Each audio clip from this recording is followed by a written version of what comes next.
नमस्ते दोस्तों, स्वागत है आपका हमारे चैनल टीचिंग रवि पर। आज की इस वीडियो में हम बीपीएससी टीआरई 4 के लिए आधुनिक भारत के इतिहास को एनसीईआरटी किताबों के आधार पर कवर करेंगे। यह वीडियो आपकी तैयारी को और भी मजबूत बनाएगा, इसलिए पूरा वीडियो जरूर देखें। हमारा आज का टॉपिक है वन्य समाज और उपनिवेशवाद, और यह topic NCERT class 9th history chapter 4 से लिया गया है। इस चैप्टर में हम कवर करने वाले हैं, पहला हमारा टॉपिक है वनों का विनाश क्यों, दूसरा व्यावसायिक वानिकी की शुरुआत, तीसरा है वन्य विद्रोह, फोर्थ जावा के जंगलों में हुए बदलाव। वीडियो को पूरा जरूर देखें, नहीं तो आप ये सारे प्रश्न मिस कर देंगे जो एनसीईआरटी से लिया गया है। आप देख सकते हैं टोटल 70 प्रश्न हैं जो काफ़ी इम्पोर्टेंट हैं, जो आपको बीपीएससी टीआरई 4 में देखने के लिए इससे मिल सकते हैं। वीडियो को लाइक करें, शेयर करें और चैनल को सब्सक्राइब करना ना भूलें। और इस क्लास का पीडीएफ आप टेलीग्राम से प्राप्त कर सकते हैं। और हाँ, चैनल अभी नया है, आपका एक सब्सक्राइब मुझे मोटिवेट करेगा। तो चलिए बिना समय गवाए शुरू करते हैं। चैप्टर शुरू करने से पहले थोड़ा इसका बेसिक समझ लेते हैं। इस चैप्टर में हम कवर करने वाले हैं आधुनिक विश्व में वनस्पतियों, वनवासियों और चरवाहा समुदाय की जिंदगी में किस तरह से बदलाव आए, और यह भी जानेंगे कि जंगलों में रहने वाले विविध समुदाय जंगलों का किस तरह से इस्तेमाल करते थे। अध्याय 4 वन्य समाज और उपनिवेशवाद। तो यहाँ पर थोड़ा बेसिक बताया गया है, उसको जान लेते हैं, इम्पोर्टेंट ही समझिए इसे भी। तो फर्स्ट पॉइंट है हमारा, चॉकलेट में इस्तेमाल होने वाला तेल साल के बीजों से निकलता है। दूसरा है खाल से चमड़ा बनाने में इस्तेमाल होने वाला चर्म शोधक या दवाओं के रूप में इस्तेमाल होने वाली जड़ी बूटियां भी इससे बनती हैं। थर्ड बेसिक पॉइंट है हम लोग का, अमेजोन या पश्चिमी घाट के जंगलों के एक ही टुकड़ों में पौधों की 500 अलग अलग प्रजातियां मिल जाती हैं। फोर्थ है हमारा, औद्योगिकरण के दौर में सन 1700 से 1995 के बीच 139 लाख वर्ग किलोमीटर जंगल यानी दुनिया के कुल क्षेत्रफल का 9.3% भाग औद्योगिक इस्तेमाल, खेतीबाड़ी, चारागाहों व ईंधन की लकड़ी के लिए साफ कर दिया गया था। आप चित्र 1 में देख सकते हैं, यह जंगल छत्तीसगढ़ के साल वन का है। तो फर्स्ट टॉपिक है इस चैप्टर का वनों का विनाश क्यों, और इस टॉपिक से जो जो इम्पोर्टेंट पॉइंट बन रहे हैं वो आपको बताया जा रहा। तो जैसा कि आप जानते हैं कि वनों के लुप्त होने को सामान्यतः वन विनाश कहते हैं, और यह पेंटिंग जॉन डॉसन की पेंटिंग है, आप देख सकते हैं। और चित्र 2 से जो इम्पोर्टेंट पॉइंट बन रहे हैं वो आपको बताया जा रहा। अभी आपने जो चित्र देखा यह जॉन डॉसन की पेंटिंग थी। तो इस चित्र से पॉइंट निकल के आता है, लाकोता जैसे देशज अमेरिकी आदिवासी समूह जो इस विशाल उत्तर अमेरिकी मैदान में रहते थे, वे मक्का उगाते, बिसन का शिकार करते और जंगली पौधों की खोज में रहते थे। तो क्वेश्चन निकल के आ सकता है कि लाकोता जैसे देशज अमेरिकी आदिवासी समूह किस मैदान में रहते थे। तो इसका आंसर हो जाएगा, वे विशाल उत्तर अमेरिकी मैदान में रहते थे। और इसी में ये भी पॉइंट याद रखिएगा, वे मक्का उगाते, बिसन का शिकार करते और जंगली पौधों की खोज में रहते थे। तो इसे याद रखिएगा। अगला हमारा पॉइंट है, औपनिवेशिक काल में खेती में तेजी से फैलाव आया और इसके कई कारण थे, अब वो आपको बताया जा रहा। तो इसके कई वजह थे। पहली वजह यह थी कि अंग्रेजों ने व्यावसायिक फसलों जैसे पटसन, गन्ना, गेहूं व कपास के उत्पादन को जमकर प्रोत्साहन किया, और 19वीं सदी के यूरोप में बढ़ती शहरी आबादी का पेट भरने के लिए खाद्यान्न और औद्योगिक उत्पादन के लिए कच्चे माल की जरूरत थी। और दूसरी वजह यह थी कि 19वीं सदी की शुरुआत में औपनिवेशिक सरकार ने जंगलों को अनुत्पादक समझा और उनके हिसाब से इस व्यर्थ की बयानबान पर खेती करके उनके राजस्व और कृषि उत्पादन को पैदा किया जा सकता था। और 1880 से 1920 के बीच खेती योग्य जमीन के क्षेत्रफल में 67 लाख हेक्टेयर की बढ़ोतरी हुई। अगला हमारा इंपॉर्टेंट पॉइंट है, अमेरिकी आधिपत्य में यूनाइटेड फ्रूट कंपनी का गठन हुआ, जिसने व्यापक पैमाने पर मध्य अमेरिका में केले उगाना प्रारंभ किया और इसे बनाना रिपब्लिक के नाम से जाना गया। तो क्वेश्चन निकल के आ सकता है कि यूनाइटेड फ्रूट कंपनी का गठन कहाँ किया गया था। तो इसका आंसर हो जाएगा अमेरिकी आधिपत्य में। और दूसरा क्वेश्चन निकल के आ सकता है कि इस कंपनी ने बड़े पैमाने पर अमेरिका के किस भाग में खेती करना प्रारंभ किए। तो इसका आंसर हो जाएगा मध्य अमेरिका में केले उगाना प्रारंभ किए।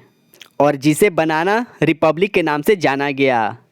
1.2 पटरी पर स्लीपर। तो चित्र 3 में दिखाया गया है कि सिबू के जंगलों में साल के वनों में स्लीपर का निर्माण। छोटा नागपुर, मई 1897। अगला हमारा पॉइंट है 1820 के दशक में खोजी दस्ते हिंदुस्तान की वन संपदा का अन्वेषण करने के लिए भेजे गए और एक दशक के भीतर बड़े पैमाने पर पेड़ काटे जाने लगे और भारी मात्रा में लकड़ी का हिंदुस्तान से निर्यात होने लगा। और 1850 के दशक में रेल लाइनों के प्रसार ने लकड़ी के लिए एक नई तरह की मांग पैदा कर दी और 1 मील लंबी रेल की पटरी के लिए 1760 से 2000 स्लीपरों की आवश्यकता पड़ती थी। और यहाँ पर जो भी पॉइंट लिखा गया है, बताया गया है, वो काफ़ी इम्पोर्टेंट है, इसे भी ही समझें। तो भारत में रेल लाइनों का जाल 1860 के दशक से तेज़ी से फैला और 1890 तक लगभग 25,500 किलोमीटर लंबी लाइनें बिछाई जा चुकी थी। और अगला पॉइंट है 1946 में इन लाइनों की लंबाई 7,65,000 किलोमीटर तक बढ़ चुकी थी, जहां अकेले मद्रास प्रेसिडेंसी में 1850 के दशक में प्रति वर्ष 35,000 पेड़ स्लीपरों के लिए काटे गए। तो यहाँ पर जो जो पॉइंट बताया गया है वो कथन के तौर पर भी क्वेश्चन बन सकते हैं, तो इसलिए यहाँ पे हाईलाइट किया गया है। सेकेंड टॉपिक है हमारा व्यावसायिक वानिकी की शुरुआत और इसमें से जो जो इम्पोर्टेंट पॉइंट बन रहे हैं वो आपको बताया जा रहा। अगला हमारा इम्पोर्टेंट पॉइंट है ड्राइटिच ब्रैंडिस के बारे में। तो अंग्रेजों को इस बात की चिंता थी कि स्थानीय लोगों द्वारा जंगलों का उपयोग व व्यापारियों द्वारा पेड़ों की अंधाधुंध कटाई से जंगल नष्ट हो जाएंगे और इसलिए उन्होंने डाइट्रिच ब्रैंडिस नामक जर्मन विशेषज्ञ को इस विषय पर मशविरे के लिए बुलाया और उसे देश का पहला वन महानिदेशक नियुक्त किया गया। तो काफ़ी इम्पोर्टेंट पॉइंट है यहाँ पे। तो क्वेश्चन निकल के आ सकता है कि अंग्रेजों ने व्यापारियों द्वारा पेड़ों की अंधाधुंध कटाई के लिए देश का पहला वन महानिदेशक किसे नियुक्त किया था। तो इसका आंसर हो जाएगा डाइट्रिच ब्रैंडिस को देश का पहला वन महानिदेशक नियुक्त किया गया। और दूसरा इसी पॉइंट से क्वेश्चन निकल के आ सकता है कि अंग्रेजों को जब चिंता हुआ कि व्यापारी द्वारा अनाधुंध पेड़ों की कटाई हो रही है तो उन्होंने इस विषय पर मशविरे के लिए किसे बुलाया था। तो इसका भी आंसर हो जाएगा डाइट्रिच ब्रैंडिस को बुलाया था। अगला हमारा पॉइंट चित्र 9 से निकल के आता है, आप चित्र 9 देख सकते हैं। इटली स्थित टस्कनी में पोपलर के जंगल का एक व्यवस्थित गलियारा दिखाया गया है चित्र में। तो पोपलर के जंगल मुख्यतः लकड़ी के लिए महत्व रखते थे और पत्तों, फलों या दूसरे उत्पादों के लिए ये उपयोगी नहीं थे और यही वो मॉडल है जिसे वैज्ञानिक वानिकी ने प्रोत्साहित किया। तो क्वेश्चन निकल के आ सकता है कि पोपलर के जंगल मुख्यतः किस लिए महत्व रखते थे। तो इसका आंसर हो जाएगा लकड़ी के लिए। और यह भी याद रखिएगा कि पत्तों, फलों या दूसरे उत्पादों के लिए यह उपयोगी नहीं थे।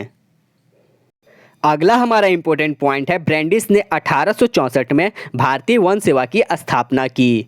तो क्वेश्चन निकल के आ सकता है कि भारतीय वन सेवा की स्थापना कब, किस वर्ष और किसके द्वारा किया गया। तो इसका आंसर हो जाएगा ब्रैंडिस के द्वारा 1864 में। तो याद रखिएगा ब्रैंडिस ने 1864 में भारतीय वन सेवा की स्थापना की और 1865 के भारतीय वन अधिनियम को सूत्रबद्ध करने में सहयोग दिया। तो क्वेश्चन निकल के आ सकता है, दूसरा क्वेश्चन बन सकता है कि 1865 के भारतीय वन अधिनियम को सूत्रबद्ध करने में सहयोग किसने दिया था। तो इसका भी आंसर हो जाएगा ब्रैंडिस ने दिया था सहयोग। और यहाँ पर जो पॉइंट बताया जा रहा है यह बीपीएससी टीआरई री एग्जाम में पूछा जा चुका क्वेश्चन है। इंपीरियल फॉरेस्ट रिसर्च इंस्टीट्यूट की स्थापना 1906 में देहरादून में हुई। तो काफ़ी इम्पोर्टेंट है। और यहाँ जिस पद्धति की शिक्षा दी जाती थी उसे वैज्ञानिक वानिकी यानी साइंटिफिक फॉरेस्ट कहा गया। तो काफ़ी इम्पोर्टेंट पॉइंट है, इसे भी याद रखिएगा कि इंपीरियल फॉरेस्ट रिसर्च इंस्टीट्यूट की स्थापना कहाँ हुआ था, देहरादून में। और स्थापना कब किया गया था, 1906 में। आप चित्र 11 में देख सकते हैं the imperial forest school Dehradun Bharat. और यह ब्रिटिश साम्राज्य में खुला पहला वानिकी स्कूल था। तो ऐसे भी क्वेश्चन निकल के आ सकता है।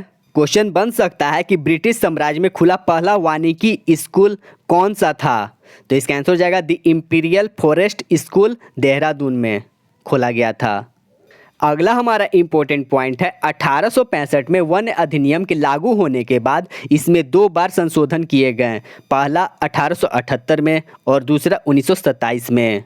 तो इसे याद रखिएगा। और 1878 वाले अधिनियम में जंगलों को 3 श्रेणी में बांटा गया था, आरक्षित, सुरक्षित व ग्रामीण, और सबसे अच्छे जंगलों को आरक्षित वन कहा गया। जैसा कि आप जानते हैं कि जंगलों में लगभग सब कुछ उपलब्ध है और पत्तों को जोड़ जोड़कर खाओ फेंको किस्म के पत्तल और दोने बनाए जाते हैं, और सियादी की लताओं से रस्सी बनाई जा सकती है, और सेमूर यानी सूती रेशम की कांटेदार छाल पर सब्जियां छीली जा सकती हैं, और महुए के पेड़ से खाना पकाने और रोशनी के लिए तेल निकाला जा सकता है। अगला पॉइंट है 2.2 से वनों के विनियम से खेती कैसे प्रभावित हुई। तो यूरोपीय उपनिवेशवाद का सबसे गहरा प्रभाव झूम या घुमंतू खेती की प्रथा पर दिखाई पड़ता है, और एशिया, अफ्रीका व दक्षिण अमेरिका के अनेक भागों में यह खेती का एक परंपरागत तरीका है और इसके कई स्थानीय नाम हैं। तो यहाँ पर जो स्थानीय नाम बताया गया है वो इम्पोर्टेंट है, जैसे दक्षिण पूर्व एशिया में लादिंग, मध्य अमेरिका में मिल्पा और अफ्रीका में चितमेन या तावी व श्रीलंका में चेना। तो ये पॉइंट याद रखिएगा, इम्पोर्टेंट है। स्थानीय नाम से जाना जाता है घुमंतू कृषि को। और हिंदुस्तान में घुमंतू खेती के लिए धया, पेंदा और बेवर और नेवड़, झूम, पोड़ू, खंदाद और कुमरी ऐसे ही स्थानीय नाम हैं। तो यहाँ पर जो स्थानीय नाम बताया गया है घुमंतू खेती के लिए वो इम्पोर्टेंट है, जैसे कि श्रीलंका में चेना कहा जाता है, तो इसे भी याद रखिएगा। और यहाँ पर जो पॉइंट बताया गया है वह घुमंतू कृषि के बारे में बताया गया है। तो घुमंतू कृषि के लिए जंगल के कुछ भागों को बारी बारी काटा और जलाया जाता है, और मानसून की पहली बारिश के बाद इस राख में बीज बो दिए जाते हैं, और अक्टूबर नवंबर में फसल काटी जाती है, और इन खेतों पर 2 और 1 साल खेती करने के बाद उसे 12 से 18 साल तक के लिए परती छोड़ दिया जाता है, जिससे वहाँ फिर से जंगल पनप जाते हैं, और इन भूखंडों में मिश्रित फसलें उगाई जाती है, जैसे मध्य भारत और अफ्रीका में ज्वार बाजरा, ब्राज़ील में कसावा और लैटिन अमेरिका के अन्य भागों में मक्का व फलियाँ। तो यहाँ पर सिर्फ ये वाला जो पॉइंट बताया गया बेसिक जानकारी के लिए बताया गया था घुमंतू कृषि के बारे में, और इसे किस भाग में किस नाम से जाना जाता है वो बताया गया। अगला हमारा पॉइंट है चित्र 15 से है। आप चित्र 15 देख सकते हैं, यहाँ पे दिखाया गया है। तो टोंगिया खेती एक ऐसी व्यवस्था थी जहाँ किसानों को कुछ समय के लिए बागानों में ही खेती करने की आज़ादी थी, तो इसे भी याद रखिएगा। और 1921 में बर्मा के थारावाड़ी डिवीज़न के लिए यह चित्र बनाया गया, किसान धान बो रहे हैं। अगला हमारा पॉइंट है चित्र 18 से। आप देख सकते हैं नेपाल में शिकार के बाद लॉर्ड रीडिंग। तो हमारा पहला पॉइंट निकल के आता है 1875 से 1925 के बीच इनाम के लालच में 80,000 से ज़्यादा बाघ, 1.5 लाख तेंदुए और 2 लाख भेड़िए मारे गए थे, और अकेले जॉर्ज यूल नामक अंग्रेज अफसर ने 400 बाघों को मारा था। बैगा मध्य भारत का एक वन्य समुदाय है जो 1892 में जब उनकी घुमंतू खेती पर रोक लगा दी गई थी। तो ऐसे भी क्वेश्चन बन सकता है कि मध्य भारत के वैगा समुदायों पर घुमंतू खेती पर रोक कब लगाई गई थी। तो इसका आंसर हो जाएगा 1892 में लगाई गई थी। अगला हमारा पॉइंट है मैनियोक उगाने वाले ब्राज़ीली अमेजोन के मुंदुरुकु समुदाय के लोगों ने व्यापारियों को रबड़ की आपूर्ति के लिए जंगली रबड़ के वृक्षों से लेटेक्स एकत्र करना प्रारंभ कर दिया। अगला पॉइंट है मद्रास प्रेसिडेंसी के कोरावा, कराचा व एरुकुला जैसे अनेक चरवाहे और घुमंतू समुदाय अपनी जीविका से हाथ धो बैठे थे। अगला हमारा इंपॉर्टेंट पॉइंट है, यह कथन तौर पर भी पूछा जा सकता है कि असम के चाय बागानों में काम करने के लिए झारखंड के संथाल और उरांव व छत्तीसगढ़ के गोंड जैसे आदिवासी मर्द व औरतें दोनों की भर्ती की गई थी।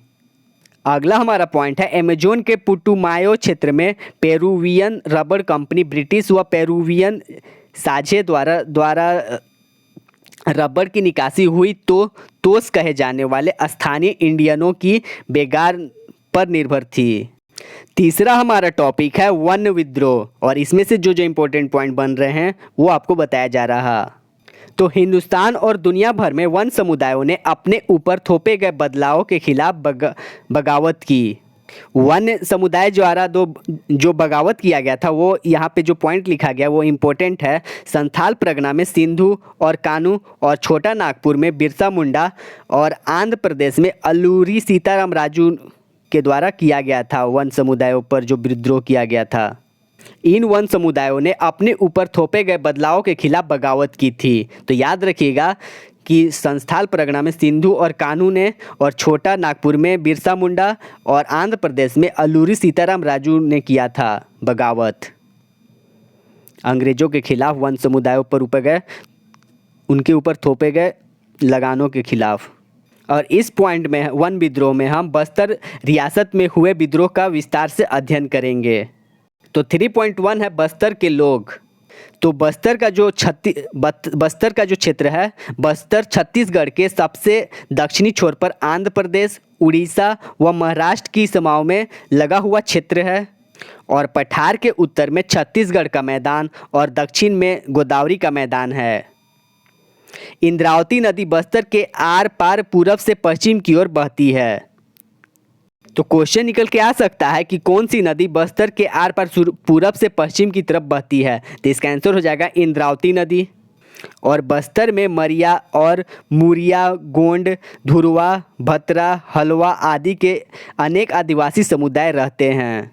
अगला पॉइंट है बस्तर के लोग मानते हैं कि हर एक गांव को उनकी ज़मीन धरती माँ से मिली है और बदले में वे प्रत्येक खेतिहर त्योहार पर धरती को चढ़ावा चढ़ाते हैं। और इसमें एक और पॉइंट बताया गया है कि यदि एक गांव के लोग दूसरे गांव के जंगल से थोड़ी लकड़ी लाने चले जाते तो उसके बदले में वे एक छोटा शुल्क अदा करते थे जिसे देवसारी, डांस या मान कहा जाता है। तो इसे भी याद रखिएगा। 3.2 लोगों के भय। तो औपनिवेशिक सरकार ने 1905 में जब जंगल के 2/3 हिस्से को आरक्षित करने, घुमंतू खेती को रोकने और शिकार व अन्य उत्पादों के संग्रहण पर पाबंदी लगाने जैसे प्रस्ताव रखे तो बस्तर के लोग बहुत परेशान हो गए। और इसके बाद जब भयानक अकाल का दौर आया तो पहले 1899 से 1900 में और फिर 1907 और 1908 में वन आरक्षण ने चिंगारी का काम किया। कांग्रेस वनों के धुरवा समुदाय के लोग इस मुहिम में सबसे आगे थे क्योंकि आरक्षण सबसे पहले यहीं लागू हुआ था। तो याद रखिएगा कांगेर वनों के धुरवा समुदाय के लोग इस मुहिम में सबसे आगे थे और वे इसलिए आगे थे क्योंकि आरक्षण सबसे पहले यहीं लागू हुआ था। कांगेर के वनों में आरक्षण सबसे पहले लागू हुआ था। और बुंधु मांझी और हरचंद्र नाइक ने मुख्य दल की कमान संभाली थी। तो इसमें पूरा पॉइंट आपको बता दिया गया कैसे क्या हुआ था। तो उसमें जो पॉइंट इंपॉर्टेंट थे वो आपको बता दिया गया। और बस्तर के जंगलों और लोगों की कहानी यहीं नहीं ख़त्म होती। आज़ादी के बाद भी लोगों ने जंगलों से बाहर रखने और जंगलों को औद्योगिक उपयोग के लिए आरक्षित रखने की नीति कायम रखी। और 1970 के दशक में विश्व बैंक ने प्रस्ताव रखा कि कागज़ उद्योग को लुगदी उपलब्ध कराने के लिए 4600 हेक्टेयर प्राकृतिक साल वनों की जगह देवदार के पेड़ लगाए जाएं। 4th टॉपिक है हमारा जावा के जंगलों में हुए बदलाव। और इस पॉइंट से जो इम्पोर्टेंट पॉइंट्स बन रहे हैं वो आपको बताया जा रहा है टॉपिक से। तो जावा को आजकल इंडोनेशिया के चावल उत्पादक द्वीप के रूप में जाना जाता है। तो जहां डचों ने वन प्रबंधन की शुरुआत की थी, अंग्रेज़ों की तरह वे भी जहाज़ बनाने के लिए जावा से लकड़ी हासिल करना चाहते थे। अगला है 4.1 जावा के लकड़हारे। तो जावा में कलांग समुदाय के लोग कुशल लकड़हारे और घुमंतू किसान थे। और 1755 में जब जावा की माता राम रियासत बंटी तो यहाँ के 6000 कलांग परिवार को भी दोनों राज्यों में बराबर बराबर बांट दिया गया। अगला पॉइंट है हमारा 1822 में अकेले जावा से ही 2,80,000 स्लीपरों की निर्यात किया गया। और डचों ने पहले जंगलों में खेती की ज़मीनों पर लगान लगाया दिया और बाद में कुछ गांवों को इस शर्त पर मुक्त कर दिया कि वे सामूहिक रूप से पेड़ काटने और लकड़ी ढोने के लिए भैंसे उपलब्ध कराने का काम मुफ्त किया करेंगे। और इस व्यवस्था को ब्लैंगडोंग डी एनस्टेन के नाम से जाना गया। अगला है 4.4 युद्ध और वन विनाश। तो जावा पर जापानियों के कब्जे से ठीक पहले डचों ने भस्म कर भागो नीति अपनाई, जिसके तहत आरा मशीनों और सागौन के विशाल लट्ठों के ढेर जला दिए गए जिससे वे जापानियों के हाथ ना लग पाए। चित्र 23 में आप देख सकते हैं इंडियन म्यूजियम्स बोर्ड सूले पैगोडा पर एकत्रित जहाज़ों में लादे गए स्लीपर। अगला पॉइंट है मिजोरम से लेकर केरल तक हिंदुस्तान में हर कहीं घने जंगल इसलिए बच पाए क्योंकि ग्रामीणों ने सरना, देवराकुडू, कान, राई इत्यादि नामों से पवित्र बगीचा समझकर इनकी रक्षा की थी। आप चित्र 24 में देख सकते हैं डच उपनिवेशिक शासन के अधीन रैमबैग में लट्ठों का गोदाम। तो इसी पॉइंट के साथ हमारा यह चैप्टर कंप्लीट होता है और इसमें सेकेंड टॉपिक व्यावसायिक वानिकी की शुरुआत और फर्स्ट टॉपिक वनों का विनाश क्यों, ये दोनों काफ़ी इम्पोर्टेंट हैं और इन दोनों में भी व्यावसायिक वानिकी की शुरुआत ज़्यादा इम्पोर्टेंट है। इसमें जो जो पॉइंट बताया गया है वो काफ़ी इम्पोर्टेंट है। अब चलते हैं प्रश्नों की ओर। फर्स्ट हमारा क्वेश्चन है चॉकलेट में इस्तेमाल होने वाला तेल किस पौधों के बीज से निकलता है। तो आपको चैप्टर शुरू करने से पहले यही पॉइंट बताया था, तो इसका आंसर हो जाएगा साल। दूसरा क्वेश्चन है वनों के लुप्त होने को सामान्यतः क्या कहते हैं। तो इसका हो जाएगा आंसर वन विनाश, ये भी बताया था। थर्ड क्वेश्चन है हमारा सन 1600 ईस्वी में हिंदुस्तान के कुल भूभाग के लगभग कितने हिस्सों पर खेती होती थी। तो इसका आंसर हो जाएगा 1/6। फोर्थ क्वेश्चन है आज भारत के लगभग कितने भागों में कृषि होती है। तो फर्स्ट ऑप्शन है 1/2, तो इसका आंसर हो जाएगा। पांचवा हमारा क्वेश्चन है 19वीं शताब्दी के शुरुआत तक इंग्लैंड में किसके जंगल लुप्त होने लगे थे। तो इसका आंसर हो जाएगा सी, ओक के, बलूत के। और पांचवा क्वेश्चन जो है वो वीवीआई के तौर पर आप इसे मार्क कर सकते हैं। अगला क्वेश्चन है भारत में रेल लाइनों का प्रचार किस दशक में प्रारंभ हुआ। तो इसका आंसर हो जाएगा 1850। सातवां क्वेश्चन है मद्रास प्रेसिडेंसी में 1850 ईस्वी के दशक में प्रति वर्ष लगभग कितने पेड़ स्लीपर्स के लिए काटे गए थे। तो ये भी आपको बताया गया था 35,000। इसका आंसर हो जाएगा डी। आठवां हमारा क्वेश्चन है एक मील लंबी रेल की पटरी बनाने के लिए कितने स्लीपरों की आवश्यकता पड़ती थी। तो इसका आंसर हो जाएगा सी, 1760 से 2000, ये भी बताया गया था। अगला क्वेश्चन है हमारा औपनिवेशिक दौर में किसका इस्तेमाल भारी भरकम लकड़ी को उठाने के लिए किया जाता था। तो इसका आंसर हो जाएगा हाथियों का। अगला क्वेश्चन है हमारा नॉर्दर्न स्टेट रेलवे कहाँ से कहाँ तक थी। तो इसका आंसर हो जाएगा ए, लाहौर से सुकूर तक।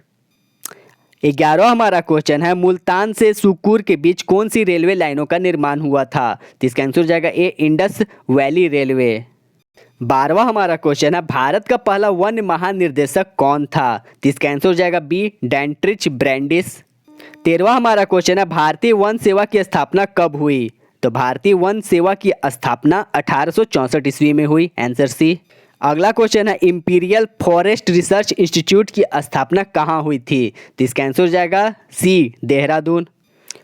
क्वेश्चन नंबर 15 यह बीपीएससी टीआरई 3 के री एग्जाम में पूछा गया था इंपीरियल फॉरेस्ट रिसर्च इंस्टीट्यूट की स्थापना कब हुई थी। तो इसका आंसर हो जाएगा ए, 1906 ईस्वी में। भारतीय वन अधिनियम कब आया। तो इसका आंसर हो जाएगा 1865 ईस्वी को भारतीय वन अधिनियम आया। अगला क्वेश्चन है हमारा 1865 ईस्वी में वन अधिनियम के लागू होने के बाद अभी तक कितने संशोधन किए जा चुके हैं। तो इसका आंसर हो जाएगा दो बार इसके संशोधन किए जा चुके हैं। 1878 ईस्वी में वन अधिनियम संशोधन के अनुसार जंगल को कितने श्रेणी में बांटा गया था। तो इसका आंसर हो जाएगा 3। तो 3 बार 1878 ईस्वी में वन अधिनियम संशोधन के अनुसार जंगल को बांटा गया था। अगला क्वेश्चन 1865 ईस्वी के वन अधिनियम में दूसरी बार संशोधन कब हुआ। तो इसका आंसर हो जाएगा 1927 ईस्वी में। 20वां हमारा क्वेश्चन है सबसे अच्छे जंगल को क्या कहा जाता था। तो ये भी बताया गया था आरक्षित वन। अगला क्वेश्चन है महुआ के किस भाग को खाया जाता है और किसका इस्तेमाल शराब बनाने के लिए भी किया जाता है। तो इसका आंसर हो जाएगा फूल। 22वां क्वेश्चन है महुआ के किस भाग से तेल बनाया जाता है। तो इसका आंसर हो जाएगा बीज। अगला हमारा क्वेश्चन है छतरी तथा टोकरी बनाने के लिए कौन से पौधे का इस्तेमाल किया जाता है। तो इसका आंसर हो जाएगा बी, बांस। 24वां हमारा क्वेश्चन है किसका खेल का प्रयोग पानी की बोतल के रूप में किया जा सकता है। तो कुम्हड़े का। 25वां हमारा क्वेश्चन है महुए के तेल का इस्तेमाल किस कार्य में होता है। तो इसका आंसर हो जाएगा खाना पकाने और रोशनी के लिए। अगला हमारा क्वेश्चन है, किस पौधे की लताओं से रस्सी बनाई जा सकती है? तो इसका आंसर हो जाएगा बी, सियादी के लताओं से। दक्षिण पूर्व एशिया में झूम या घुमंतू कृषि को किस नाम से जानते हैं? तो ये भी काफ़ी इंपॉर्टेंट है, लादिंग के नाम से जानते हैं। और श्रीलंका में घुमंतू कृषि को किस नाम से जानते हैं? तो चेना, ये भी इंपॉर्टेंट है। अगला हमारा क्वेश्चन है, 1875 ईस्वी से 1925 ईस्वी के बीच इनाम के लालच में लगभग कितने बाघ मारे गए थे? तो इसका आंसर हो जाएगा 80,000 बाघ को मारा गया था। तीसवा हमारा क्वेश्चन है, जॉर्ज यूल नामक अंग्रेज अफसर ने अकेले लगभग कितने बाघों को मारा था? तो इसका आंसर हो जाएगा 400। अगला क्वेश्चन है हमारा, बैगा भारत के किस भाग की एक मुख्य जनजाति है? तो इसका आंसर हो जाएगा डी, मध्य भारत। अगला क्वेश्चन है 32वां हमारा, लेटेक्स किस वृक्ष से निकलता है? तो इसका आंसर हो जाएगा रबर। 33वां हमारा क्वेश्चन है, मध्यकाल में कौन सा आदिवासी समुदाय व्यापार करता था? तो इसका आंसर हो जाएगा बंजारा। 34वां हमारा जो क्वेश्चन है वो भी काफ़ी इंपॉर्टेंट है, इसे भी वीवीआई के तौर पर आप इसे मार्क कर सकते हैं। कोरावा, कराचा व येरुकुला जैसे चरवाहे और घुमंतू समुदाय किस क्षेत्र के थे? तो इसका आंसर हो जाएगा ए, मद्रास प्रेसिडेंसी। 35वां हमारा क्वेश्चन है, झारखंड के संस्थाल और उरांव व छत्तीसगढ़ के गोंड जैसे आदिवासियों को काम करने के लिए कहाँ भेजा गया था? तो इसका आंसर हो जाएगा सी, असम के चाय बागानों में। ये भी इम्पोर्टेंट है। 36वां हमारा क्वेश्चन है, अमेजोन क्षेत्र के हितोतोस कहे जाने वाले स्थानीय इंडियनों की बेगार पर कौन सा व्यवसाय निर्भर था? तो इसका आंसर हो जाएगा रबड़ की निकासी पर, सी। ये भी काफ़ी इंपॉर्टेंट है क्वेश्चन। 37वां हमारा क्वेश्चन है, अल्लूरी सीतारामराजू किस क्षेत्र में विद्रोह किए थे? तो इसका आंसर हो जाएगा सी, आंध्र प्रदेश। अगला क्वेश्चन हमारा, बस्तर किस क्षेत्र के राज्य में स्थित है? तो इसका आंसर हो जाएगा बस्तर छत्तीसगढ़ क्षेत्र के राज्य में स्थित है। 39 हमारा क्वेश्चन है, यह कथन के तौर पर सत्य पूछा गया है, तो इसका डायरेक्ट हम आंसर ही बताते हैं। इंद्रावती नदी बस्तर के आर पार पूरब से पश्चिम की ओर बहती है। ये भी काफ़ी इंपॉर्टेंट है। अगला क्वेश्चन है हमारा, नेथानार गांव के गुंडा धूर किस विद्रोह के प्रमुख नेता थे? तो इसका आंसर हो जाएगा बस्तर विद्रोह के। ये भी काफ़ी इंपॉर्टेंट है, याद रखिएगा, बस्तर विद्रोह के प्रमुख नेता थे नेथानार गांव के गुंडा धूर। अगला क्वेश्चन है, बस्तर विद्रोह कब हुआ था? तो बस्तर विद्रोह 1910 ईस्वी को हुआ था, याद रखिएगा। अगला क्वेश्चन है, 1970 ईस्वी के दशक में भारत के किस क्षेत्र में विश्व बैंक ने कागज उद्योग की लुगदी उपलब्ध कराने के लिए साल वनों की जगह देवदार के पेड़ लगाने की सलाह दी थी? तो इसका आंसर हो जाएगा बस्तर क्षेत्र। अगला क्वेश्चन है, इंडोनेशिया किसका उपनिवेश था? तो इसका आंसर हो जाएगा डच। अगला हमारा क्वेश्चन है, आज के इंडोनेशिया के चावल उत्पादक द्वीप जावा पहले कहाँ था?